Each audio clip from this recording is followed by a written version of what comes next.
Então, hoje a gente vai começar o capítulo 6, que é o esclarecimento psicologístico da silogística, fórmula de raciocínio e fórmulas químicas. Adentrando o parágrafo 30, tentativas de interpretação psicológica dos princípios logísticos. Tomamos preferencialmente o princípio da não contradição como base das explicações do capítulo anterior, justamente porque nele, assim como nos princípios em geral, é muito grande a tentação para uma concepção psicologista. Os motivos do pensamento que conduziram a esta concepção exercem, de fato, uma forte aparência de óbvio, mas, raramente, por seu turno, empreende-se uma elaboração específica da doutrina empírica a propósito das leis do silogismo, devido à sua redutibilidade a princípios. Acredita-se estar-se dispensado de maiores preocupações a seu respeito. Só para contextualizar, no capítulo anterior, ele debateu um pouco sobre a interpretação dos psicologistas que dizem que a lei de não contradição é uma lei, é uma impossibilidade de pensamento. Uma consciência não consegue conceber duas coisas contraditórias. Segundo a posição psicologista. E esse é o fundamento da lógica. É por causa dessa impossibilidade do pensamento ou da consciência que isso se mostra uma lei lógica. Uhum.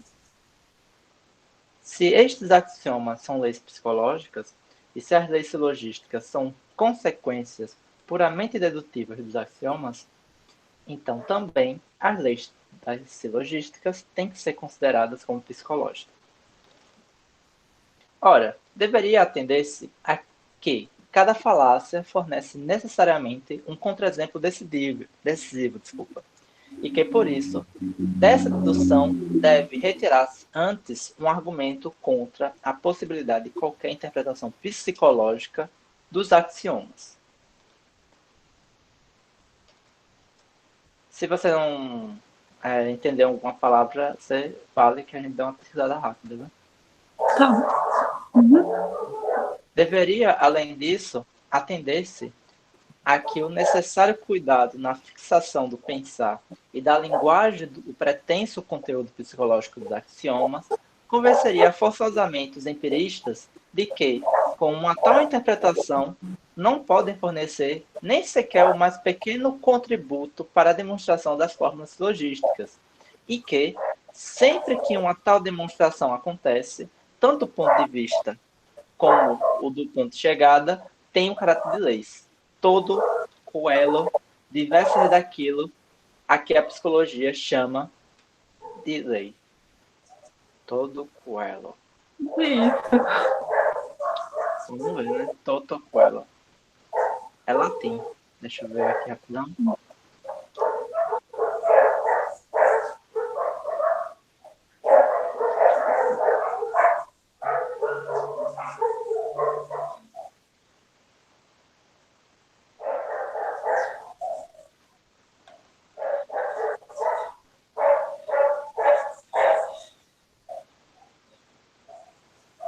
Ah, é tão longe quanto o céu pode alcançar.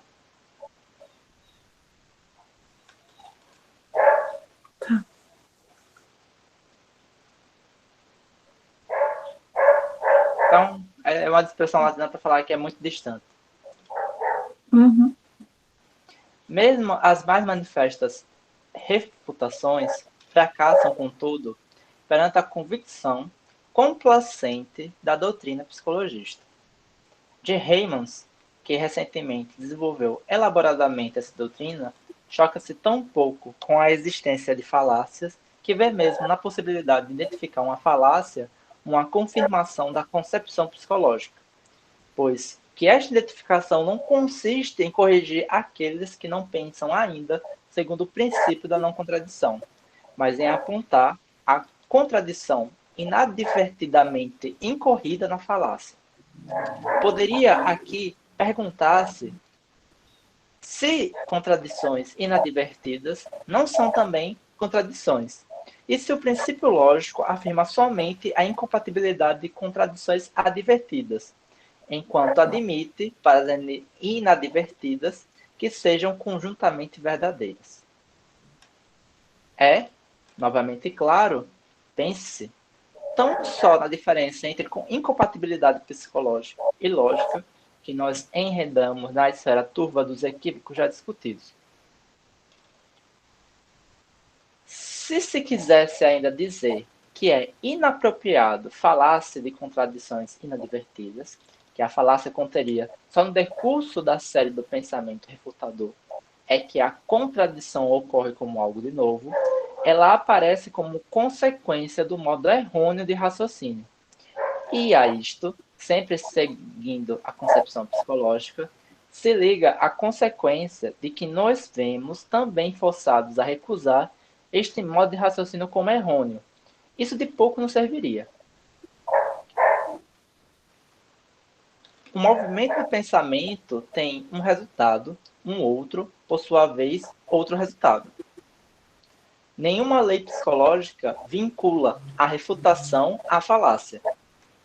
De qualquer modo, em inúmeros casos, esta última ocorre sem aquela e afirma-se na convicção.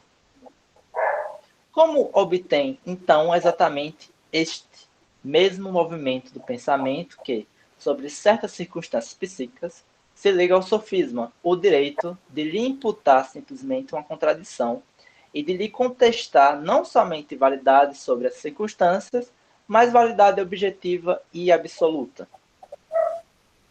Passa-se exatamente do mesmo modo, é claro, com as formas de inferências corretas no que diz respeito à sua fundamentação justificadora por meio dos axiomas lógicos.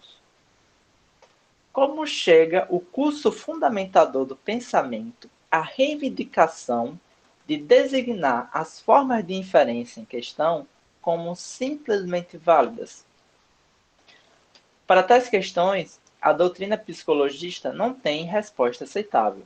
Falta-lhe aqui, de todo, a possibilidade de tornar compreensível a reivindicação de validade objetiva para as verdades lógicas e, assim, também para a sua função de normas absolutas do juízo correto e incorreto.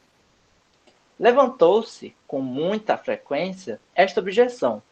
Fez-se frequentemente notar que a identificação de leis lógicas e psicológicas suprimiria também a diferença entre pensar correto e errôneo, visto que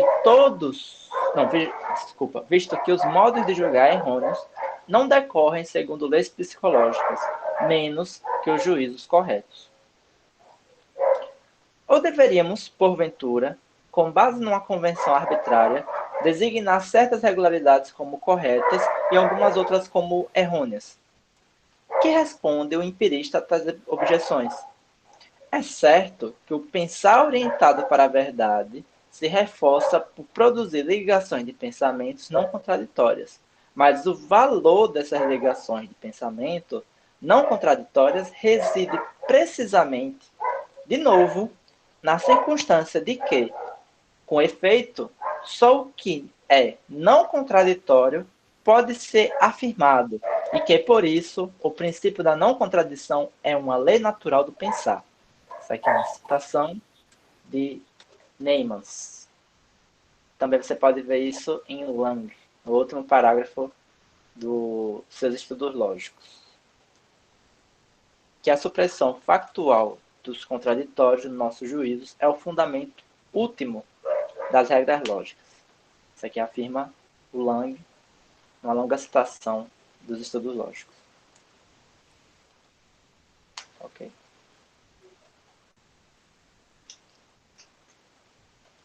Voltando aqui. Um estranho esforço, disse-á, é aqui atribuído ao pensar, um esforço para estabelecer ligações de pensamento não contraditórias, quando, de todo, não há nem pode haver ligações que não sejam não contraditórias.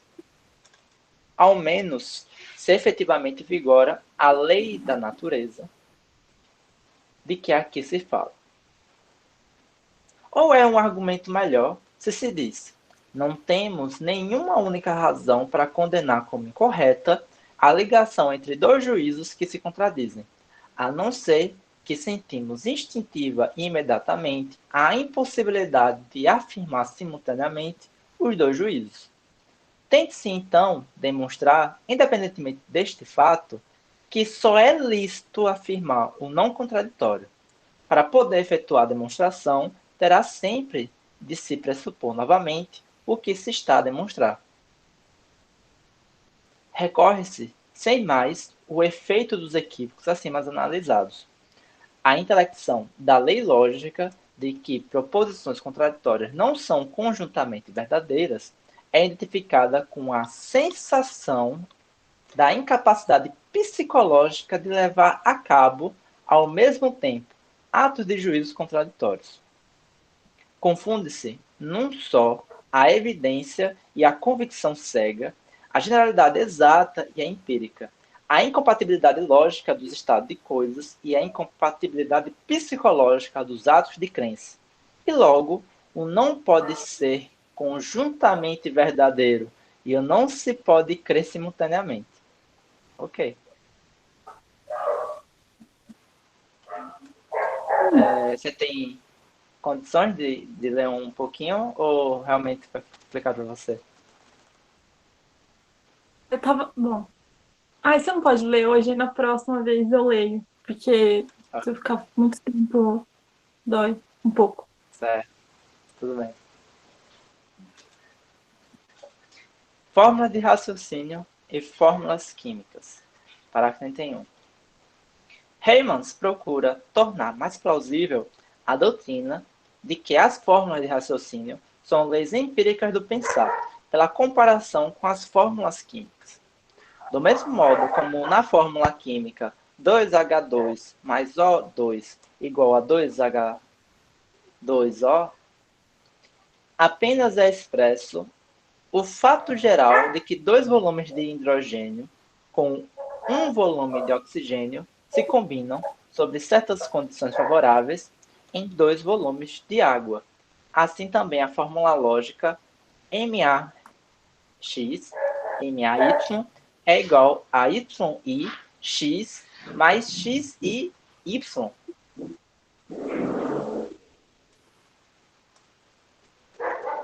Ok. Exprime somente que dois juízos universais afirmativos com um conceito sujeito comum produzem na consciência, sob certas circunstâncias, dois novos juízos afirmativos particulares, nos quais os conceitos predicados dos juízos originais ocorrem como conceitos predicados de sujeito. Ok. Porque tem lugar, nesse caso, uma produção de novos juízos, mas não, por exemplo, na combinação MeX mais MeY. Nada sabemos por enquanto. Da necessidade inabalável, porém, que rege estas relações e que, admitidas as premissas, nos força também a tomar como verdadeira a conclusão, poderíamos convencer-nos através da repetição das experiências. Leonardo Radapé está citando o Heyman nessa passagem. O que nos surpreende nessa concepção é a afirmação de que nas combinações excluídas pelos lógicos não aconteça a produção de novos juízos. Em relação a toda a falácia, por exemplo, da forma x é m mais m é y igual a x é y. Terá então de dizer-se que, em geral, dois juízos da forma x. Acho que agora comecei a entender o que isso quer dizer. Deixa eu só voltar aqui. Me explica então, porque eu não tô entendendo. Não, eu deixei de entender agora. Deixa eu ver no original como isso tá, rapidão. Tá. Tá MA mesmo. Não faço ideia não o que significa, viu? E esteja dito. Não, é porque eu olhei assim, eu pensei que o E fosse um tipo X é M, e M é X. Logo, X é Y. Pensei que esse F fosse assim. Mas o A aqui tá meio, sei lá o que é MA aqui. MAX, MAY. Não sei. Enfim. A analogia com as fórmulas químicas ajusta-se aqui tão bem ou tão mal quanto nos outros casos. É claro que não é nesse ponto admissível a réplica que as circunstâncias, no e no outro caso, não são iguais. Psicologicamente, têm todas o mesmo interesse, e as proposições empíricas correspondentes têm igual valor. Por que fazemos, então, essa diferença fundamental entre as duas classes de fórmulas? Se nós fizéssemos a nós esta questão, responderíamos naturalmente, porque em relação a uma, chegamos à intelecção e o que exprime são verdades, e em relação às outras, que são falsidades. O empirista não pode, no entanto, dar uma tal resposta. No pressuposto das interpretações por ele admitidas, as proposições empíricas, que correspondem a falácias, são válidas da mesma maneira como as correspondentes às restantes conclusões. O empirista apela à experiência da necessidade inabalável, a qual, dadas as premissas, força-nos também a tomar como verdadeiras as conclusões. Mas todos os silogismos, sejam ou não justificados logicamente, realizam-se com necessidade psicológica e também o constrangimento sentido, certamente apenas sob certas circunstâncias, é, em geral, o mesmo. Quem mesmo perante todas as objeções críticas mantém um sofisma, sente a necessidade inabalável, o constrangimento de não poder fazer de outro modo. Sente-o precisamente tal como aquele que raciocina de modo correto e persiste na correção reconhecida. Assim como todo juízo, também o raciocínio não é coisa do acaso. Este caráter inabalável, sentido, faz tão pouco prova de um caráter efetivamente inabalável, que mesmo no caso de raciocínios corretos e reconhecidos como corretos, ele pode ceder em virtude de novos motivos de juízo. Isso aqui deve ter sido uma substituição da primeira edição, que antes era verdadeiramente. Não se pode, por isso, confundi-lo com a genuína necessidade lógica pertencente a todo o raciocínio correto, a qual nada diz nem pode dizer além da validade ideal legal do raciocínio reconhecível por intelecção, embora não efetivamente reconhecida por todo aquele que julga. A legalidade da validade, como tal, só intervém certamente na captação intelectiva da lei do raciocínio.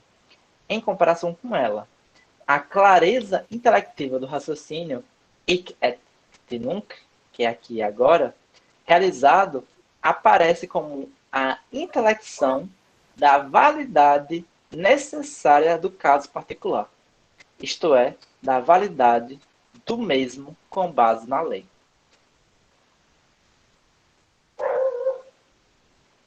O empirista opina que nada saberíamos, por enquanto, sobre as razões por que as combinações de premissas rejeitadas pela lógica não fornecem nenhum resultado. Aguarda, assim, para uma instrução mais completa, para um futuro progresso do conhecimento, deveria passar-se antes que aqui sabemos tudo quanto se pode simplesmente saber, pois que temos a intelecção de que todas as formas de conclusão em gerais possíveis, isto é, que cabem no âmbito das combinações silogísticas, em ligações com as combinações de premissas em causa, forneceria uma regra de raciocínio falsa. Deveria pensar-se que, nestes casos, mesmo ao intelecto infinitivamente perfeito, não seria de todo possível um acréscimo de conhecimento. Poderia ligar-se ainda a essas objeções e outras semelhantes que, embora não menos forte, parece de menor importância para os nossos fins. É a saber indubitável que a analogia com as fórmulas químicas não vai muito longe, não o bastante, penso eu, para que tivéssemos ocasião de admitir, a par das leis lógicas, também as empoladas leis psicológicas, com elas confundidas. No caso da química, conhecemos as circunstâncias sobre as quais ocorrem as sínteses expostas pelas fórmulas. Elas são, em considerável medida, determináveis exatamente e, precisamente por isso, contamos as fórmulas químicas entre as mais valiosas induções das ciências da natureza. No caso da psicologia, em contrapartida, o conhecimento que podemos alcançar acerca das circunstâncias tem tão pouco significado que acabamos por não poder dizer mais do que acontece com maior frequência aos homens julgar em conformidade com as leis lógicas e que certas circunstâncias não exatamente determináveis, como sejam, entre outras, uma certa intensidade da atenção, uma certa prontidão mental e uma certa preparação são condições favoráveis para a ocorrência de um ato lógico de raciocínio. As circunstâncias ou condições em sentido rigoroso sobre as quais se produzem os atos de raciocínio com necessidade causal estão-nos inteiramente ocultas. Essa nota da fé é uma adição que ele fez nessa edição. Dada esta situação, é também compreensível por que nenhum psicólogo se lembrou até aqui de especificar na psicologia e honrar com o título de Leis do Pensar estas vagas generalidades ordenáveis às diversas formas de raciocínio e caracterizáveis por meio de tais circunstâncias vagas. Segundo o que fica dito, podemos também contar como um caso perdido, em sentido kantiano, a interessante tentativa de Riemann, que em muitos pontos particulares a que não referimos, é estimulante, de uma teoria do conhecimento que também se poderia denominar química dos juízos, e que não é nada mais do que uma psicologia do pensar. Ele está citando o Riemann nessas passagens. Na recusa das interpretações psicologistas, não poderemos, em qualquer caso, vacilar. As fórmulas silogísticas não possuem o conteúdo empírico que lhes é atribuído. O verdadeiro significado surge mais claramente se as expressarmos como incompatibilidades ideais correspondentes. Por exemplo, é universalmente válido que duas proposições da forma todos os M são X e nenhum P é M, não são ambas verdadeiras, sem que também uma proposição da forma algum X são não P seja verdadeira. E assim em todos os casos. Nada se diz sobre uma consciência, ato de juízo ou circunstância do julgar e etc. Se mantiver perante os olhos o verdadeiro conteúdo das leis silogísticas, então desaparece também a aparência enganosa de que os produtos experimentais do juízo intelectivo, nos quais reconhecemos as leis silogísticas, poderiam significar ou conduzir a uma fundamentação experimental da própria lei silogística. Deixa eu só voltar aqui, porque eu acho que talvez tenha uma resposta. Deixa eu ver. Você pegou lógica 1, você viu o que lógica 1? Mas faz tempo, não sei, mas não lembro que eu vi. Por quê? Tá perguntando. Porque existe uma convenção lógica da lógica de Aristóteles, que é o chamado quadrado de oposições, em que ele organiza os tipos de juízos categóricos em 4 tipos, que pode ser dividido em 2 espécies de qualidades, que ele chama de quantidades e chama de qualidades. As quantidades são 2, que é universal particular, e as qualidades são 2, que é a afirmação e negação. Então ele dispõe num quadrado. E além disso, a tradição medieval da silogística deram letras para cada um desses juízos. Então, a universal afirmativa é conhecida como a particular afirmativa é conhecida como I, a universal negativa é chamada de O, e a particular negativa é chamada de E. Por que eu lembrei disso? Porque talvez esse A aqui no meio seja essa classificação, e esse I também. Então, o que isso aqui está dizendo, se for isso, é que é um juízo universal afirmativo que diz que todo M é X, e se você também tem um outro universal que afirma que todo M é Y, então você tem uma particular afirmativa, que é o I, que afirma simultaneamente que algum Y é X e algum X é Y.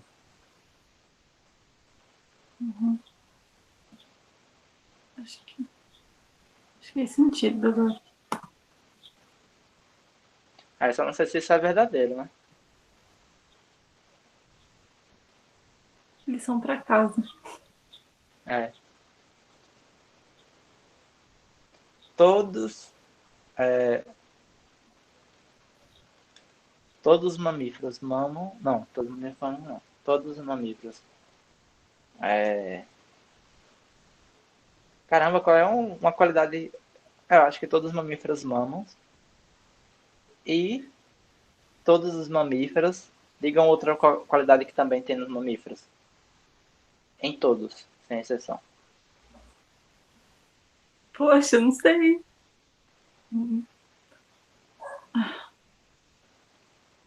Escolhe outro modo de classificar aí. Não tem outra coisa que eu acho que fica meio...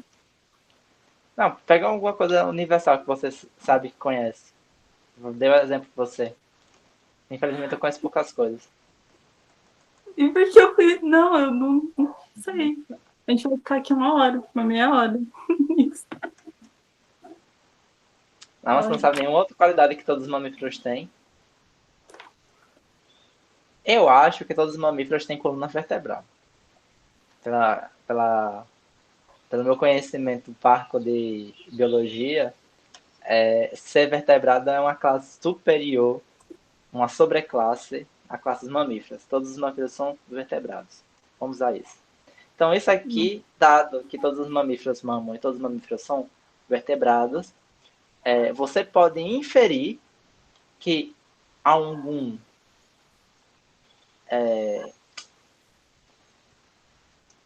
Y eu coloquei como vertebrado. Algum vertebrado, caramba, qual é a outra? Mama, você pode concluir que algum vertebrado mama, e que algum mamante é vertebrado, ou mamador. Ou seja, é um indivíduo que mama, né? Essa é a melhor parte da analogia. Ficou mais palatável. Ficou engraçadinho. Não, oxe, mamador é ótimo, oxe. Mamante, mamador. Os dois, eu acho. Parece que é verdadeiro, né? Uhum. Tá, aí você fica tentando dar contrazendo isso aqui. Tá, isso aqui é um E. Se é um E, isso aqui é uma universal.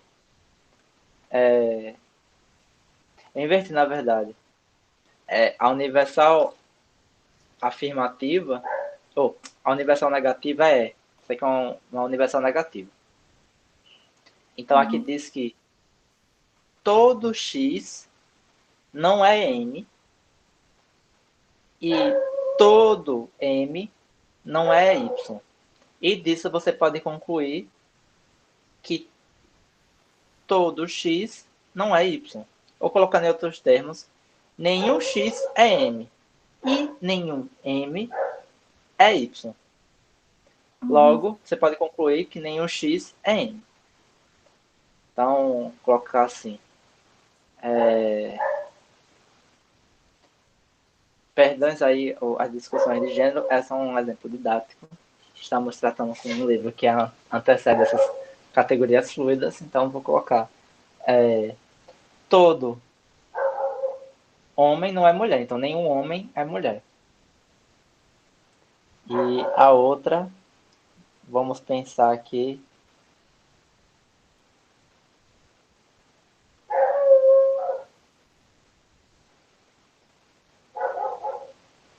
nenhum homem é mulher, certo? Nenhuma mulher é, deixa eu ver, girafa, me parece que é verdadeiro, nenhuma mulher é girafa. Nenhuma mulher é girafa. Logo, nenhum homem é uma girafa. Será que isso é verdadeiro? Estou suspeitando isso aqui.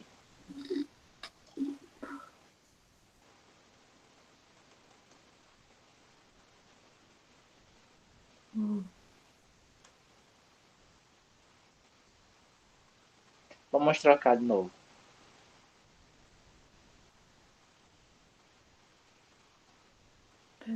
Nenhum homem é mulher e nenhuma mulher é juiz. Juiz no sentido masculino, geralmente é juíza. Logo, eu posso concluir que nenhum homem é juiz. Isso é falso, empiricamente. Deixa eu só voltar aqui. O que nos surpreende nessa concepção é a afirmação de que, nas combinações excluídas pelos lógicos, não aconteça a produção de novos juízos. Em relação a toda a falácia, por exemplo, da forma, tá, isso aqui é uma falácia. Beleza, agora faz sentido. Se é uma falácia, era para dar errado mesmo. Ufa, mais uma vez a lógica escapou. A gente conseguiu confirmar a lógica. Ela está agora numa etapa a mais de verificação.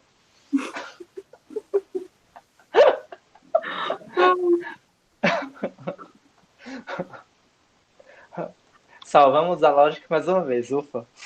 Não, você salvou, eu não. Beleza. Foi. Peraí, está. Agora a gente está no capítulo 7º.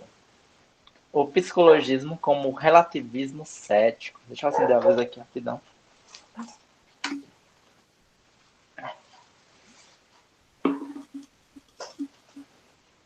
Parágrafo 32. As condições ideais de possibilidade de uma teoria em geral. Conceito rigoroso de ceticismo. A mais grave objeção que se pode levantar contra uma teoria, e principalmente contra uma teoria lógica, consiste em que atenta contra as condições de possibilidade evidente de uma teoria em geral. Apresentar uma teoria e, no seu conteúdo, explícita ou implicitamente, contradizer as proposições fundadoras do sentido e da reivindicação de justificação de toda a teoria em geral, isto é, não só falso, como basicamente absurdo. No duplo aspecto, pode aqui falar-se de condições de possibilidades evidentes para toda a teoria em geral. Por um lado, num aspecto subjetivo, tratando-se, então, de condições a priorísticas das quais está dependente a possibilidade do conhecimento imediato e, assim, a possibilidade da justificação racional de qualquer teoria.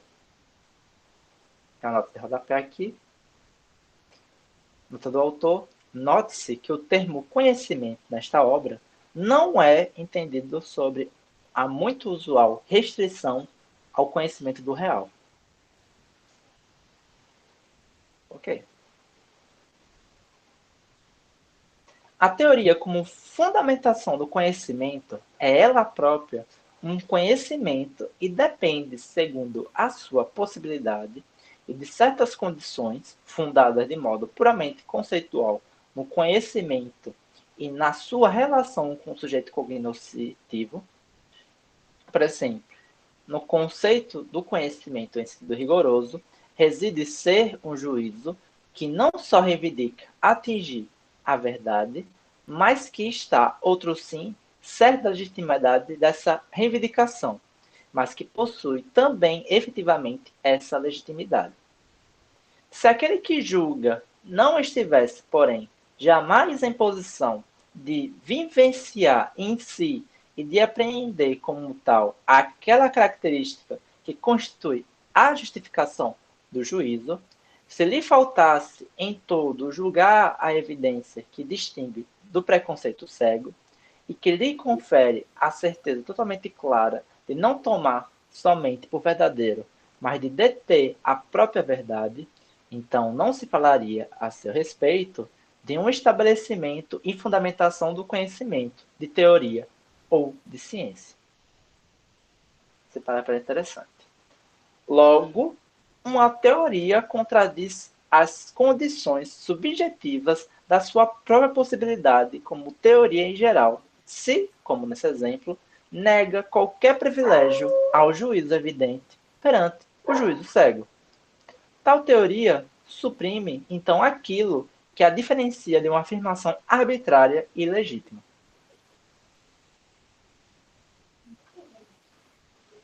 Vê-se que, sob condições subjetivas de possibilidade, não devem compreender aqui condições reais, radicadas no sujeito particular do juízo ou nas espécies variáveis do ser que julga, por exemplo, o ser humano, mas condições ideais, radicadas na forma da subjetividade em geral e na sua relação ao conhecimento. Para efeito de diferenciação, delas queremos aqui falar como de condições noéticas. Opa!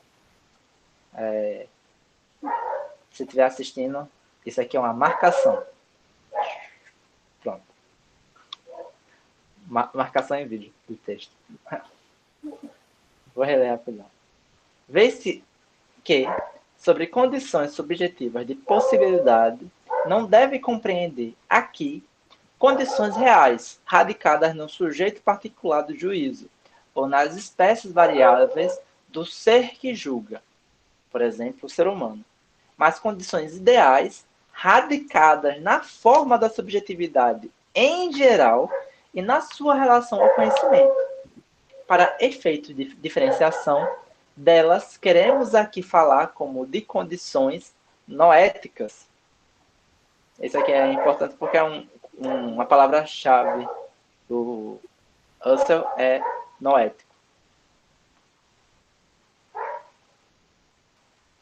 Num aspecto objetivo, o discurso sobre as condições de possibilidade para toda a teoria não diz respeito à teoria como unidade subjetiva de conhecimento, mas à teoria como unidade objetiva de verdades e proposições ligadas por relações de fundamento e consequência. As condições são aqui todas as leis fundadas puramente no conceito de teoria, ou mais especificamente, as que se fundam puramente nos conceitos de verdade, proposição, objeto, constituição, relação, etc. Em suma, nos conceitos que constituem essencialmente o conceito da unidade teorética. A ligação dessas leis é, por conseguinte, sinônimo, equivalente, da afirmação de que todos os termos em causa, teoria, verdade, objeto, qualidade, e etc., careceriam de um sentido consistente. Uma teoria suprime-se a si mesma, nesse aspecto lógico-objetivo, se no seu conteúdo contradiz as leis sem as quais as teorias não têm, em geral, nenhum sentido racional consistente. Atentados lógicos podem residir nos pressupostos, nas formas da ligação teorética ou, finalmente, também na própria tese demonstrada. A violação das condições lógicas é, obviamente, a mais grosseira quando pertence ao sentido da gênese teorética negar estas leis, das quais está dependente a possibilidade racional de toda a tese e fundamentação. E o mesmo é válido também para as condições não éticas e para as teorias que atentam contra elas.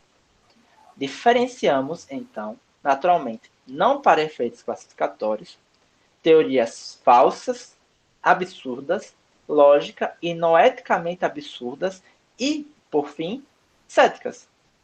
Sobre esta última rúbrica, compreende-se todas as teorias cujas teses ou afirmam expressamente ou contêm em si analiticamente que as condições lógicas ou noéticas de possibilidade de uma teoria são, em geral, falsas. Ou, se você preferir, uma teoria em geral são falsas. Então eu vou reler, porque talvez mudou o sentido. Teorias falsas, absurdas, lógicas não eticamente absurdas e, por fim, céticas. Sobre essa última rúbrica, compreende-se todas as teorias cujas teses ou afirma expressamente ou contém em si, analiticamente, que as condições lógicas ou não éticas de possibilidade de uma teoria em geral são falsas. Não parece não, lateral não. Obtém-se, assim, para o termo ceticismo, um conceito exato e, simultaneamente, uma separação clara entre ceticismo lógico e noético. A ele correspondem, por exemplo, as formas antigas do ceticismo, com as teses da espécie. Não há verdade, não há conhecimento nem fundação de conhecimento, etc. Também o empirismo, e não menos o moderado do que o extremo, é, segundo as nossas explicações anteriores, um exemplo que corresponde ao nosso conceito próprio de ceticismo. Uau, isso aí. Que pertence claramente ao conceito de teoria cética ser um contrassenso, resulta, sem mais, da definição.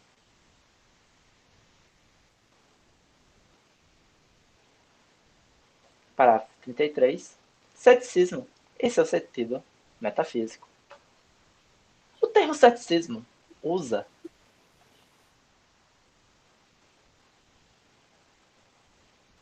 acho que não foi isso que ele quis dizer. O termo ceticismo usa empregar-se num sentido um tanto vago. Deixa eu ver como está no original. Parágrafo 33.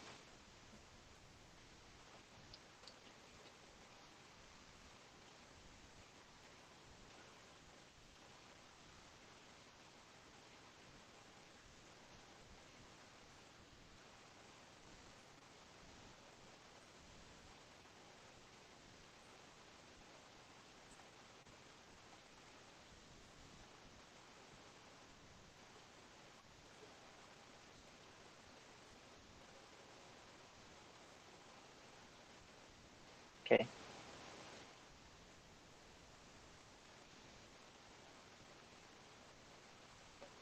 Se usa aqui, está repetido então. O termo ceticismo emprega-se num sentido um tanto vago. Vou dar uma olhada de novo.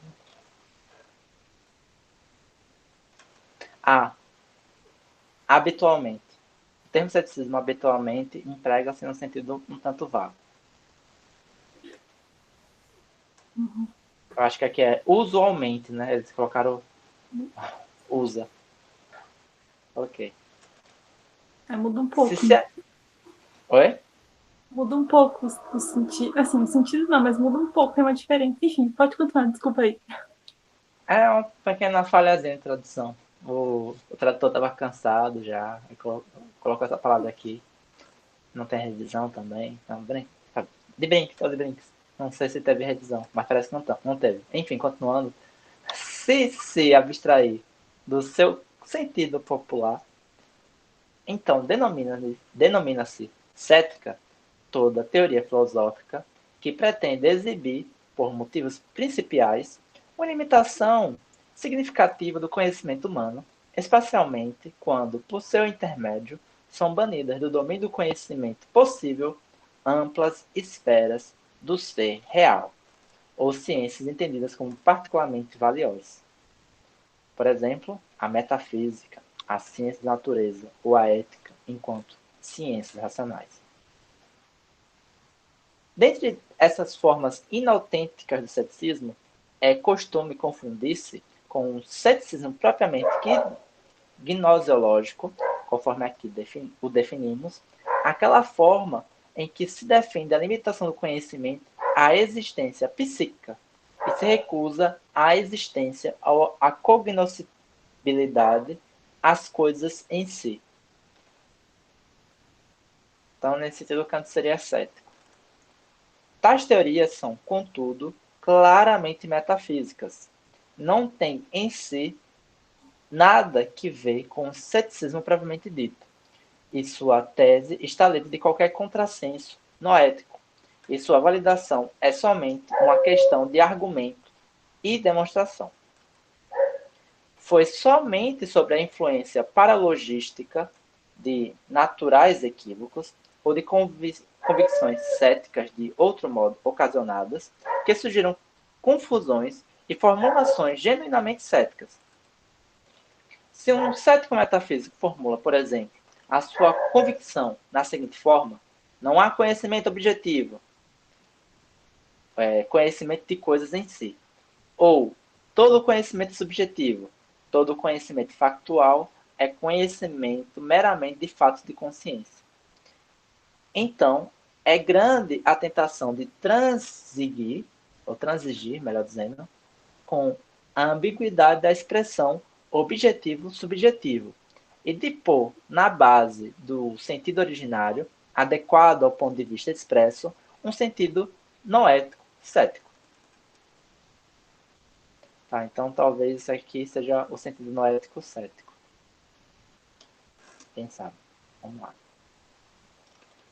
A proposição todo conhecimento é subjetivo torna-se então, na afirmação totalmente nova, todo o conhecimento como fenômeno da consciência submete-se às leis da consciência humana. Então, isso aqui é uma adenda de B. Ele foi um pouquinho mais restringido. Vai que tem a consciência dos animais também. Nunca saberemos. A não ser que eles comecem a falar. Mas assim, ainda terá tudo. O que denominamos formas e leis do conhecimento não são nada mais do que formas de funções da consciência. Isto é, regularidades destas formas de funções, leis psicológicas.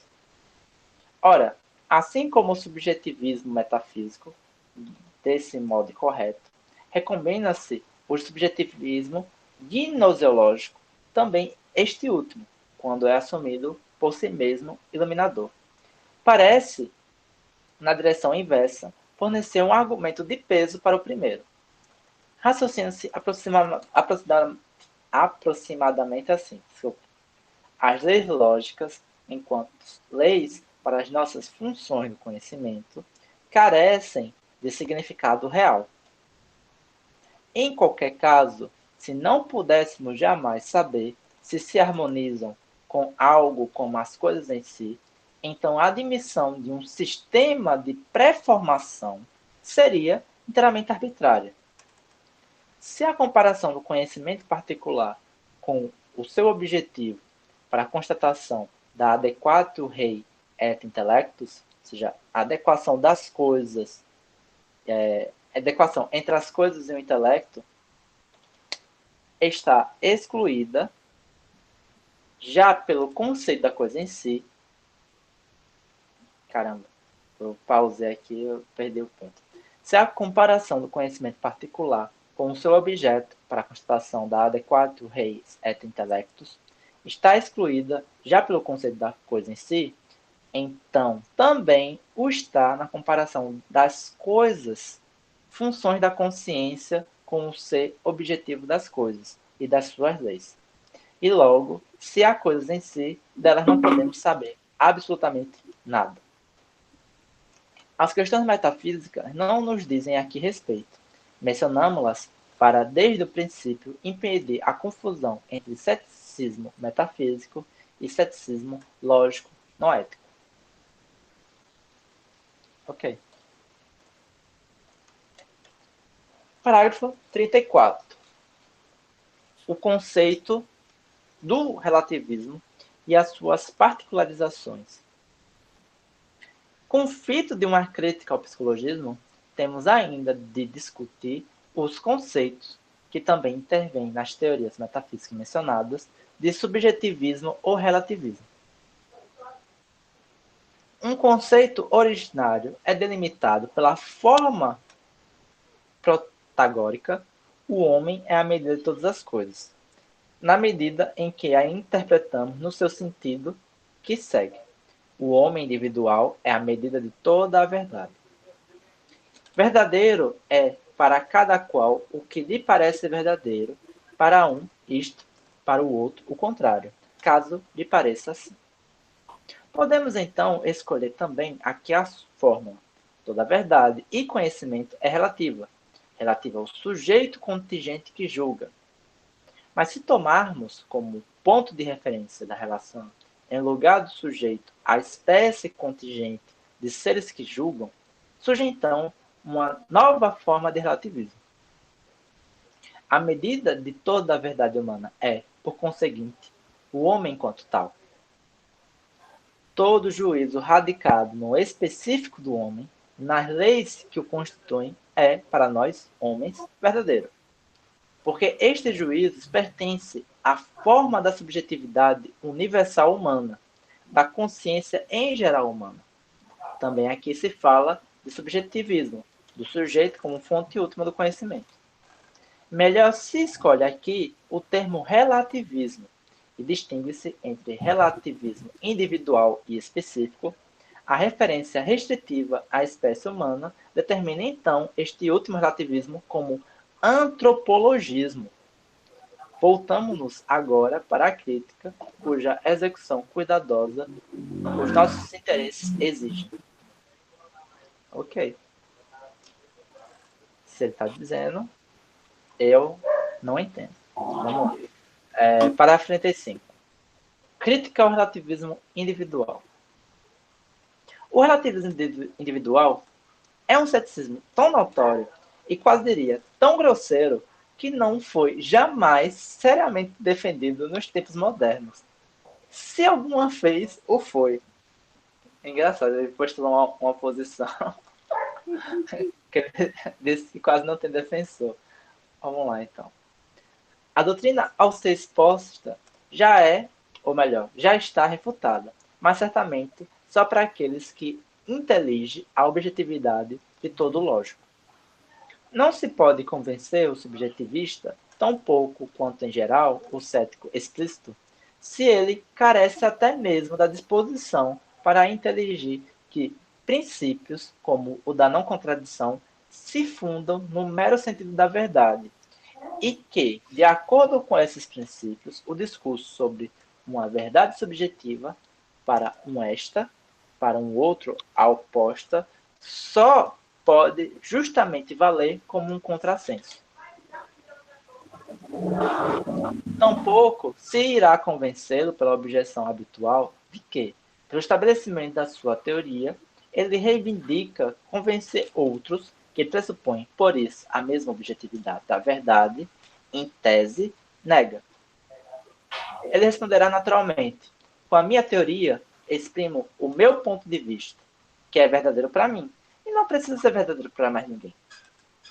E mesmo o fato do seu opinar subjetivo, afirmá-lo-á como verdadeiro somente para o seu próprio eu, não como verdadeiro em si.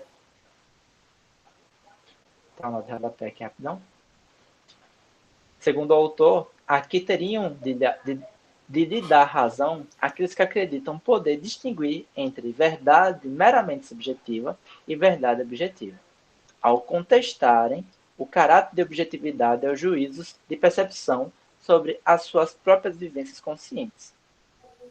Como se o ser para mim do conteúdo de consciência não fosse, enquanto tal, simultaneamente um ser em si, como se a subjetividade em sentido psicológico entrasse em conflito com a objetividade em sentido lógico.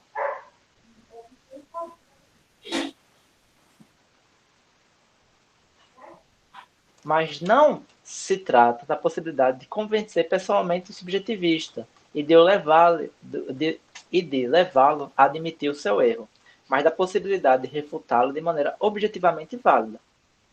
A refutação, contudo, pressupõe como suas alavancas certas convicções intelectivas que, como tal, são universalmente válidas. A nós, constituídos normalmente, serve-nos para isso estas intelecções triviais, perante as quais todo ceticismo tem de fracassar, uma vez que, por meio delas, inteligimos que as suas doutrinas, no seu sentido mais rigoroso e próprio, são um contrassenso. O conteúdo das suas afirmações nega aquilo que, em geral, pertence ao sentido ou ao conteúdo de toda a afirmação, e que não é, então, separável com o sentido de nenhuma afirmação. Parágrafo 36. Crítica do relativismo específico, e, em particular, do antropologismo. Então, marcado esse parágrafo. Gosta da minha versão de marcação? Muito bom. É, muito bom. Se a propósito do subjetivismo podemos duvidar se alguma vez seriamente defendido, melhor, se a propósito do subjetivismo podemos duvidar se foi alguma vez seriamente defendido, no que toca ao relativismo específico e mais exatamente ao antropologismo, pelo contrário, a filosofia recente e a mais recente inclina-se de tal modo para ele que só excepcionalmente encontramos algum pensador que tenha sabido conservar-se inteiramente livre dessa doutrina. E, no entanto, também ela é uma doutrina cética no significado acima estabelecido da palavra, e logo presa dos maiores absurdos possíveis que que na alguma teoria se possam em geral pensar. Também nela encontramos, só que um pouco escondida, uma contradição evidente entre o sentido da sua tese e o que não é, com sentido, separável de nenhuma tese enquanto tal. Não é difícil mostrá-lo em pormenor. O relativismo específico estabelece a afirmação. Isso é a primeira coisa que ele aponta. É verdadeiro para qualquer espécie de seres que julgam aquilo que tem que valer como verdadeiro segundo a sua constituição, segundo as leis do seu pensar. Tal doutrina é um contrassenso, porque reside no seu sentido que o mesmo conteúdo do juízo, proposição, pode ser verdadeiro para um sujeito, a saber, para um sujeito da espécie Homo, e falso para um outro, a saber, um sujeito de uma espécie constituída de outro modo. Mas o mesmo conteúdo de juízo não pode ser ambos verdadeiros e falso. Isso reside no mero sentido das palavras verdadeiro e falso. Se o relativista se serve dessas palavras como o seu sentido apropriado, então sua tese diz o contrário do seu próprio sentido. É obviamente nulo o subterfúgio de que a letra do princípio da não contradição alegado, pelo qual explicitamos o sentido das palavras verdadeiro e falso, é incompleta e que nele se fala precisamente do verdadeiro e do falso humanos.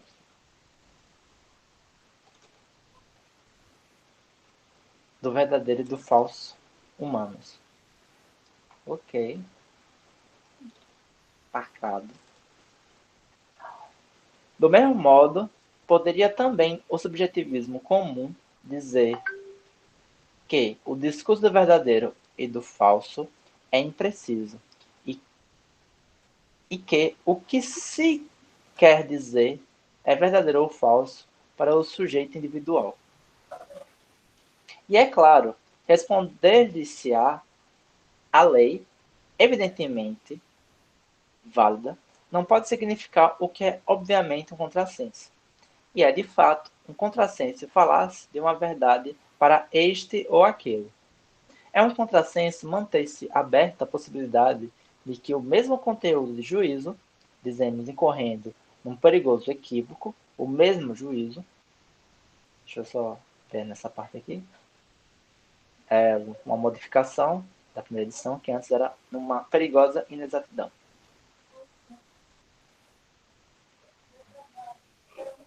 Seja tanto verdadeiro quanto falso, consoante quem julga. Deste modo, também para o relativismo específico, a resposta rezará: o verdadeiro para esta ou para aquela espécie, por exemplo, para a espécie humana. Tal discurso, com o significado aqui atribuído, é um contrassenso. Pode-se certamente utilizá-lo também num sentido correto, mas então significa algo totalmente diverso, a saber, o domínio de verdades que são acessíveis ou cognoscíveis ao homem enquanto tal. O que é verdadeiro é absolutamente verdadeiro, é em si verdadeiro.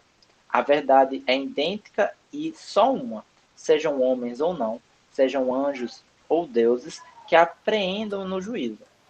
É da verdade nesta última unidade, é da verdade nesta unidade ideal perante a diversidade real de raças, indivíduos e vivências que falam as leis lógicas. E de que falamos todos, se não estivermos, por assim dizer, relativisticamente confundidos. Enquanto ao fato de pertencer ao mero sentido das palavras verdadeiro e falso, aquilo que os princípios da não contradição e de terceiro excluído dizem, a objeção poderia formular-se também como se segue.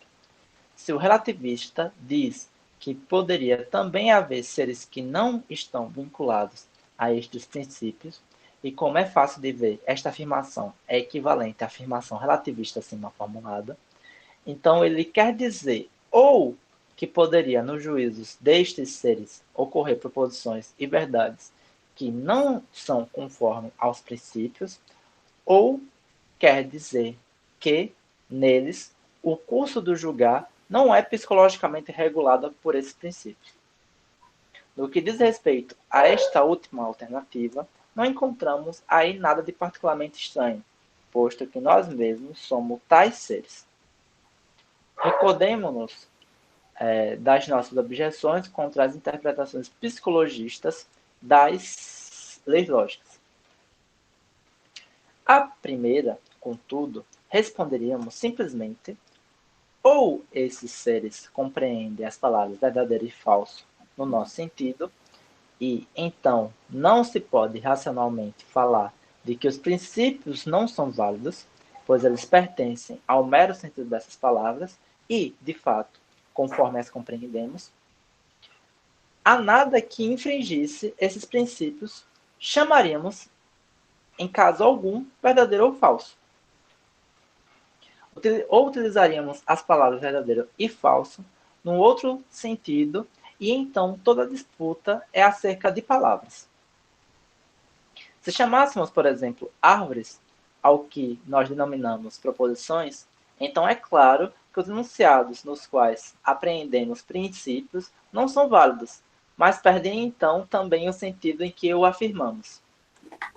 Assim, o relativismo altera totalmente o sentido da palavra verdade, reivindicando, no entanto, falar da verdade num sentido estabelecido pelos princípios lógicos, sentido que todos nós exclusivamente invocamos quando se fala da verdade. Num sentido, há só uma verdade, em que, num sentido, há só uma verdade, em sentido equívoco, todavia, naturalmente, tantas verdades quanto equívocos que se queiram criar, desculpa.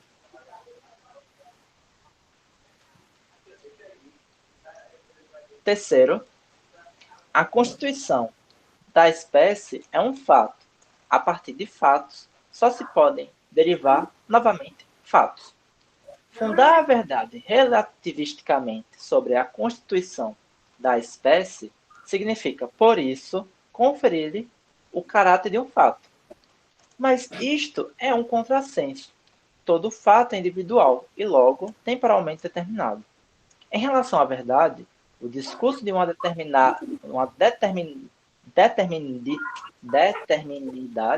temporal só faz sentido a propósito de um fato afirmado por ela, no caso de ser precisamente uma verdade fatual, mas não a propósito dela mesma. Pensar verdades como causas ou efeitos é absurdo. Disto já falamos. Se quisesse alegar o fato de que, assim como todo juízo, também o juízo verdadeiro resulta, com base em leis naturais, da constituição do ser que julga, então responder-lhe-se-ia: não, há que não confundir o juízo com o conteúdo de juízo, isto é, com a unidade ideal, com o ato real e particular de juízo. Invocamos o primeiro quando falamos do juízo 2 vezes 2 igual a 4, o qual é o mesmo quem quer que o profira. Há também que não confundir o juízo verdadeiro, enquanto ato correto, conforme a verdade, com a verdade desse juízo, ou com o conteúdo verdadeiro do juízo. O meu julgar que 2 vezes 2 é igual a 4 é certamente determinado causalmente, mas não a verdade 2 vezes 2 é igual a 4. Quarto, se toda a verdade tem, no sentido do antropologismo, a sua fonte exclusiva na constituição humana geral, então é válido que, se não houvesse nenhuma constituição, também não haveria nenhuma verdade. A tese dessa afirmação hipotética é um contrassenso, porque a proposição "não há nenhuma verdade" tem sentido equivalente ao da proposição "existe a verdade" de que não existe nenhuma verdade. O contrassenso da tese requer o contrassenso da hipótese. Como negação de uma proposição válida de conteúdo factual, ela pode ser falsa, mas nunca um contrassenso. Com efeito, ainda não ocorreu a ninguém condenar como absurdas as teorias geológicas e físicas conhecidas que estabelecem para a espécie humana um começo e um fim no tempo. Consequentemente, a acusação de contrassenso atinge a afirmação hipotética inteira, dado que liga a uma pressuposição de sentido coerente, logicamente possível, uma consequência sem sentido, logicamente impossível. A mesma censura atinge, então, o antropologismo e transpõe-se naturalmente, mutatis mutandis, para uma forma mais geral do relativismo. Quinto, segundo o relativismo, poderia, com base na constituição de uma determinada espécie, dar-se a verdade em si válida de que uma tal constituição não existisse de todo. Devemos então dizer que ela não existiria na realidade ou que existiria, mas somente para nós homens? E se perecessem todos os homens e todas as espécies de seres que julgam, inclusive a espécie suposta? É manifesto que lidamos com contrassenso. O pensamento de que a não existência de uma Constituição específica tem a sua razão nessa mesma Constituição é uma clara contradição. A Constituição que fundamenta a verdade e que por isso é existente deve, além de outras verdades, fundar a da sua própria existência. O absurdo não é muito menor se trocarmos a não existência pela existência e se colocarmos no lugar daquela espécie fictícia, mais possível do ponto de vista relativista, a espécie humana. É certo que esta contradição desaparece, mas não os restantes contrassensos nelas implicados. A relatividade da verdade diz que aquilo que denominamos verdade está dependente da constituição da espécie Homo e das leis que a regem. A dependência pretende-se causal e só pode ser compreendida assim.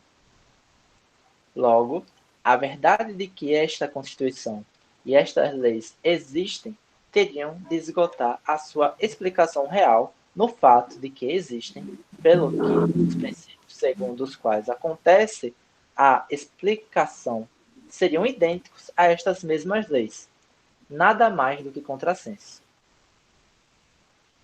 A Constituição seria causa sui, com fundamento em leis que se causariam com fundamento em si mesmas, e etc. E o ponto sexto, a relatividade da verdade implica a relatividade da existência do mundo, porque o mundo nada mais é do que a unidade objetiva completa que corresponde ao sistema ideal de todas as verdades de fato, e dele é inseparável. Não se pode subjetivar a verdade e limitar o seu objeto, que só existe se a verdade existe. Isso é uma adenda. Essa é uma alteração da primeira edição, que só existe na verdade e por virtude dela, como sendo absolutamente em si. Assim, não haveria mundo em si, mas somente um mundo para nós ou para alguma outra espécie contingente de seres. Contingente também foi uma adenda dessa edição. Para alguns, isto serviria à perfeição, mas pode bem tornar-se duvidoso se chamarmos a atenção para que também o eu e os conteúdos de consciência pertencem ao mundo. Vou reler. Para alguns, isto serviria à perfeição, mas pode bem tornar-se duvidoso se chamarmos a atenção para que também o eu e os seus conteúdos de consciência pertencem ao mundo.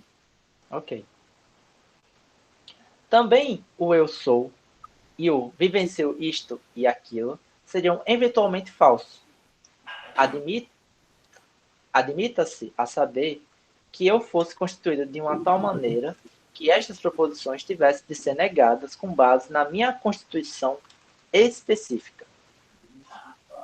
E não haveria mundo somente para esta ou para aquela espécie, mas de todo não haveria um mundo, se nenhuma espécie fática no mundo, a de B, de seres que julgam fosse, por acaso, constituída de modo a ter de reconhecer a existência de um mundo, e também de si mesmo.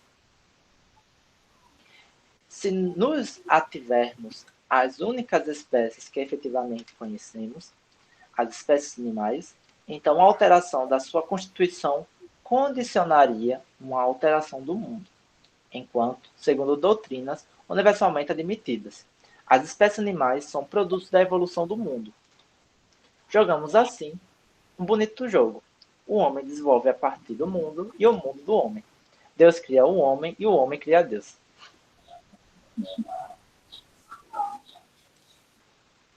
O cerne essencial dessa objeção consiste em que o relativismo está também em evidente contradição com a evidência da existência imediatamente intuitiva, isto é, com a evidência da percepção interna no seu sentido legítimo, e também, por isso, indispensável.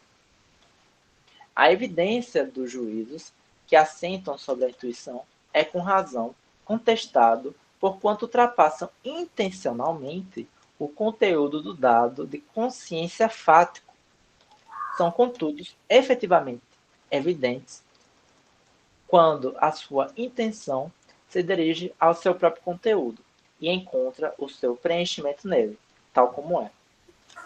E a imprecisão de todos esses juízos, basta pensar na imprecisão da determinação temporal e eventualmente também local, que nenhum juízo imediato de intuição pode suprimir, não vai contra isso. Belezinha, parágrafo 36. Acabou. Deixa eu só dar uma olhada aqui no próximo.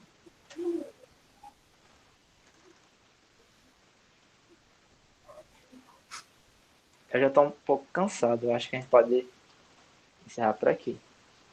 Tá, pode ser. Oi? Pode ser. Pergunta pode ser. Beleza, então. E da próxima eu leio, tá? Maldade, Sim. A deixa gente eu reveza. Não, a gente reveza. Porque revezando dá pra ir mais longe. Sozinho a garganta seca mais rápido. E a tensão diminui mais rápido. Mas, ok. O que achou do texto dessa hoje? Ai, me perdi, tipo, você começa a entender e aí assim, eu me perco, sabe? É uma coisa constante, eu me perder e voltar. Eu tenho que ler de novo, eu acho. Anotando, sabe? Sim. É Não, muita coisa. também está acontecendo a mesma coisa comigo. Eu não estou tendo muita compreensão, não. Só estou me acostumando com o vocabulário e com as ideias expostas, né? Tipo, ele tá falando tal coisa, depois tá falando tal coisa, tem tal coisa que ele comenta. Mas no geral eu não sei o que ele defende. Assim, só no geral mesmo. Uma conversa breve. Você já leu isso? Já. Ele falou o quê? Ele refuta o ceticismo lá pela metade do livro. Ele tá numa investigação contra o psicologismo, o formalismo e o metafisicalismo na fundação da ciência. E aí ele tenta fazer uma argumentação para refutar essas posições e achar uma nova posição para superar essas dificuldades. Pronto, isso aí é tudo genérico. Não estou falando nada preciso acerca do livro. Mas essas coisas genéricas já posso tirar do que eu já li. É. Mas no fim das contas Beleza? eu gostei. Assim. Gostei. Que é. Você gostou do texto? Eu. Qual que eu li? Ai, não lembro qual eu li da primeira vez, mas eu não tinha gostado muito, sabe? Mas esse, apesar de eu não entender muito, eu acho que eu tô curtindo. Enfim. Esse ele não tem o vocabulário técnico dele, não. Ele ainda tá. Esse é o primeiro. Assim, historicamente fala que esse é o primeiro pontapé para tecnologia. É aqui que ele coloca os problemas principais. E aí depois ele vai se aprofundando, aí tem outros livros, e aí ele vai criando uma tecnologia própria. Que é o que de fato vai começar a separar a gente dele. Né? Geralmente pega o livro as ideias para uma fenomenologia pura e para uma fenomenologia pura, uma filosofia, uma psicologia fenomenológica, é o Acho livro que que está lá em cima, assim, conceitualmente. Ele já estabelece, daquele livro ele está estabelecendo conceito atrás de conceito. então, bom, vou jantar agora, que eu tenho aula daqui a pouco. Tranquilinho. Então, até o próximo dia, que pode ser quinta. Até mais. Tchau, tá. Obrigada, viu? Eu que agradeço. Até a próxima. Até.